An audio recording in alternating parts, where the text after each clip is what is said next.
Hello and welcome to another quick tech tip with the Bearded Tech Guy. In this video, we will be going over how to remove the faceplate for the Zooz ZEN32 Scene Controller and put it back on. For this, you'll need both a flathead screwdriver as well as a Phillips head screwdriver. And while not technically required, I do strongly recommend turning off the electricity to the switch. To get started, remove the faceplate around your switch. For me, I actually have a two-step process because I have screwless faceplates. With the faceplate removed, use a flathead screwdriver to carefully pry the clips away from one of the sides of the scene controller. You may find it easier to go back and forth, applying light pressure until the clips are released.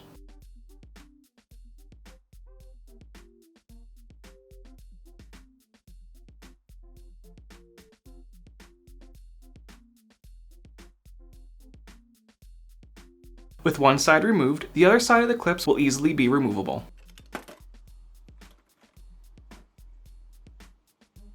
To put the faceplate on the Zooz ZEN32 Scene Controller, secure two clips in place on one side and then with a flathead screwdriver, gently push the other clips in.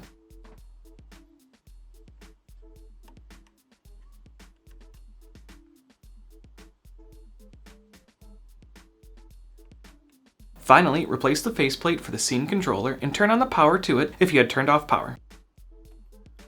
If you found this video helpful, make sure to give it a thumbs up so that YouTube knows it was useful.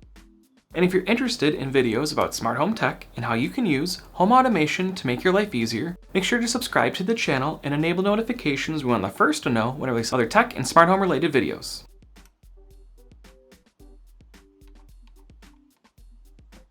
Thank you for watching.